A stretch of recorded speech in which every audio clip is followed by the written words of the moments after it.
வணக்கம் நண்பர்களே. நம்ம வாஸ்து பூஜை போட்ட வீட்டுக்கு இன்னைக்கு பில்லர் குழி நோண்டி பில்லரை நிறுத்தியிருக்கிறோம்.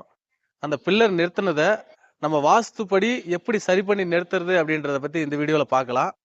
வாங்க வீடியோக்குள்ளே போகலாம். பாருங்க, நம்மளுடைய சென்ட்ரிக் பணியாளர்கள் பார்த்தீங்கன்னா பில்லரை அலைன் பண்ணி மார்க் பண்ணி எல்லா பில்லரையும் கரெக்டாக வச்சுக்கிட்டு இருக்கிறாங்க. மேஸ்திரி நின்று பாருங்க எல்லாத்தையுமே சரியாக செய்கிறாங்களான்னு சொல்லி பார்க்குறாங்க. ஸோ பணியாளர்கள் பார்த்திங்கன்னா அவங்களுக்கான சுதந்திரத்தை கொடுத்து நம்ம சரியான பிளானையும் கொடுத்து வேலை செய்ய சொன்னோன்னா அவங்க ரொம்ப சிறப்பாக வேலை செய்வாங்க. இது நம்ம அனுபவத்தில் கண்ட உண்மை. ஸோ அவங்க பார்த்திங்கன்னா பாருங்கள், ரொம்ப திறமையான ஒரு பணியாளர்கள் நம்மக்கிட்ட. அவங்க பாருங்கள் எவ்வளோ அருமையாக பார்த்திங்கன்னா கீழே பார்த்திங்கன்னா கார்னர்லேருந்து எல்லாத்தையுமே ஃபூட்டிங்க்கு கல் வைக்கிறதா இருக்கட்டும், அலைன்மெண்ட் பண்ணி எல்லாத்தையுமே அரேஞ்ச் பண்ணுறதா இருக்கட்டும், எல்லாமே சிறப்பாக பண்ணிக்கிட்டு இருக்கிறாங்க. இங்கே பாருங்க, இந்த பில்லர் நம்ம வாஸ்து அளவுகள் பேஸ் பண்ணி நூல் கயிறு கட்டியிருக்கிறோம். அந்த நூல் கயிறு பார்த்தீங்கன்னா நம்ம வாஸ்து அளவுகளுக்கு ஏற்ற மாதிரி இருக்குது. அப்படின்னா என்ன அர்த்தம்? நம்ம வாஸ்து பிளான் போடுறதே ஃபினிஷிங் அளவுகள் தான் போடுறோமே தவிர பில்லர் அளவுகள் போடுறதில்ல. அப்போ ஃபினிஷிங் அளவுகள் அப்படின்னா ஃபினிஷ் ஆகும்போது என்ன லெவல் இருக்கும் அப்படின்றது தான் முக்கியம். ஸோ அப்போது பில்லரில் இருந்து 1.5 இன்ச்சு பார்த்தீங்க அப்படின்னா நம்ம கவரிங்காக கொடுத்துருக்கோம். அதாவது பில்லரோட கவரிங்கு ப்ளஸ் பார்த்தீங்கன்னா செவரோட பூச்சி வேலை கவரிங்கு. ஸோ இந்த மாதிரி தான் நம்ம வாஸ்து பிளானுக்கான அளவுகளை எடுக்கணும். அப்போ தான் ஃபினிஷிங் அளவுன்றது நம்ம சொன்ன அளவுகள் வரும். ஸோ பில்லர் பார்த்தீங்கன்னா உங்களுக்கு இந்த இடத்துல பாருங்கள், பில்லர் கம்பி வளைக்கும் பொழுது உங்களுக்கு அந்த வளைச்ச கம்பின்றது உள்பக்கமாக இருக்கணும். கொஞ்சம் நேராக வளைச்சிருவாங்க. அந்த மாதிரி வளைக்காமல் உள்பக்கமாக வளைக்கும் போது அதனுடைய ஸ்ட்ராங்கு அப்படின்றது கொஞ்சம் ஜாஸ்தியாக வரும். பாருங்கள், எல்லா பில்லருமே பார்த்தீங்கன்னா அந்த மாதிரி தான் வளைக்கப்பட்டிருக்கும்.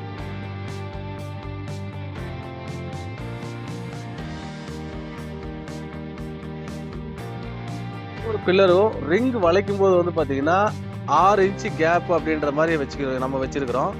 ஸோ இந்த 6 இன்ச்சு கேப் அப்படின்றது ரொம்ப முக்கியம். ஏன்னா அந்த 6 இன்ச்சு கேப் அப்படின்றது தான் காங்கிரீட்டுக்கும் இரும்புக்கும் உண்டான தொடர்பை உறுதிப்படுத்தக்கூடிய விஷயம். ரொம்ப கேப் அதிகமாக வச்சிட்டாலும் நமக்கு பார்த்தீங்கன்னா ஸ்ட்ராங் கிடைக்காது. ஸோ நம்ம கட்டக்கூடிய பில்டர்ஸ் பார்த்தீங்கன்னா சரியாக 6 இன்ச்சு வைக்கிறாங்களான்னு சொல்லி எல்லா பில்டர்ஸும் பார்க்கறது, எல்லா ஓனர்ஸும் பார்க்கறது நல்ல விஷயம். பாருங்கள், எல்லாத்துக்குமே பார்த்தீங்கன்னா அந்த நூல் கயிறுலேருந்து அந்த கவரிங் கேப் அப்படின்றத கரெக்டாக கொடுத்து வச்சுருக்குறோம். அந்த கவரிங் கேப்பை கரெக்டாக பார்க்கணும். அந்த கவரிங் கேப் கரெக்டாக இருக்கணும். ஏன்னா அந்த நூல் கயிறுன்றது தான் ஃபினிஷிங் அளவு. ஸோ அப்போ அந்த நூல் கவர் ஃபினிஷிங் அளவு அப்படின்னா நம்ம அதுக்கேற்ற மாதிரி முதல்ல அரேஞ்ச் பண்ணி வச்சுட்டோம் அப்படின்னா பின்னாடி நமக்கு சிரமம் இருக்காது. ஏன்னா வாஸ்து அளவுகள்ன்றது குழிப்பொருத்தத்தை பார்த்து வைக்கிறதுனால 1 இன்ச் அதிகமானாலுமே குழிப்பொருத்தம் பார்த்தீங்கன்னா நமக்கு சரியாக வராது. அதனால கொஞ்சம் ஜாக்கிரதையாக பார்க்கறது தான் சிறப்பை தரும். பாருங்க, நூல் கயிறு இல்லாமல் நாம் பில்லரை நிறுத்தக்கூடாது. நூல் கயிறில் கரெக்டான அளவுகளை வச்சுக்கிட்டு மூளை மட்டம்ன்றது ரொம்ப மஸ்ட்டு. நம்ம 3, 4, 5ன்ற முறைப்படி 90 டிகிரிக்கு கரெக்டாக எல்லா மூளை மட்டத்தையுமே பார்த்துருக்குறோம். ஸோ நம்ம சொன்ன அளவுகளும் பார்த்திங்கன்னா கரெக்டாக நிறுத்தி பில்லரை நிறுத்தியிருக்கிறாங்க. இன்றைக்கி இந்த பில்லருக்கான காங்கிரீட்டை போட போகிறாங்க இன்றைக்கி. ஸோ காங்கிரீட் போடும் பொழுது அந்த கொட்டுற வேகத்தில் எதுவும் அலைன்மெண்ட் மாறாமல் இருக்கணும். அதுக்காக பார்த்திங்கன்னா மரத்தூண்களை வச்சு நம்ம கட்டியிருக்கிறோம் கொஞ்சம் ஸ்ட்ராங்காக. ஸோ இந்த மாதிரி தான் நம்ம பார்த்திங்கன்னா ஒவ்வொரு முறை பில்லரை பேஸ்மெண்ட்டுக்கு நிறுத்தும் பொழுதும் வாஸ்து நிபுணர் கொடுத்த அந்த அளவுகளை பேஸ் பண்ணி நாம் அந்த பில்லர் குழிகளை சரியாக நிறுத்தி அதுக்கேற்ற மாதிரி காங்கிரீட்டை போடணும். ஏன்னா வாஸ்து பிளான் எல்லாருமே வாங்குறாங்க. அந்த வாஸ்து பிளானை வாங்கி எந்த இடத்துல மாறுது அப்படின்னா அந்த பேஸ்மெண்ட்டில் மாறிடும். பேஸ்மெண்ட்டை கரெக்டாக போட்டாலே நமக்கு கடைசி வரைக்கும் எல்லா பில்டிங்ஸுமே பார்த்திங்கன்னா கரெக்டாக வந்துடும். ஸோ அதனால் பேஸ்மெண்ட்டுன்றதை கொஞ்சம் கேர் எடுத்து பார்க்கணும். ஸோ இதை கொஞ்சம் ஞாபகம் வச்சுக்கோங்க.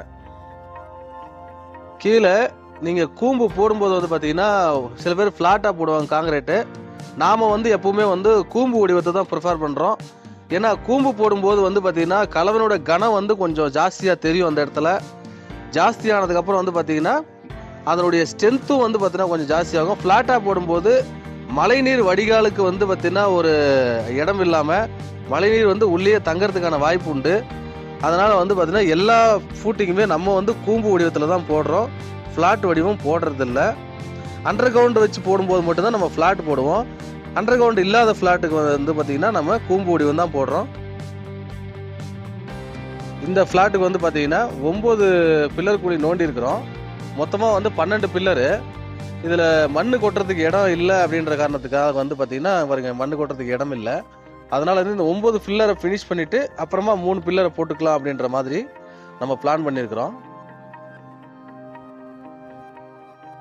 இவ்வளோ நேரம் நம்மளுடைய வாஸ்துப்படி பில்லர் குழியை எப்படி நிறுத்துறது, எந்த மாதிரியான அளவுகளை பார்க்கறது அப்படின்னு சொல்லி நீங்கள் தெரிஞ்சுக்கிட்டீங்க. இது போன்ற பல வீடியோக்களை பார்க்கறதுக்கு வீடியோவை சப்ஸ்கிரைப் பண்ணுங்க, லைக் பண்ணுங்க, ஷேர் பண்ணுங்க, கமெண்ட் பண்ணுங்க. உங்களை அடுத்த வீடியோவில் சந்திக்கிறேன். நன்றி.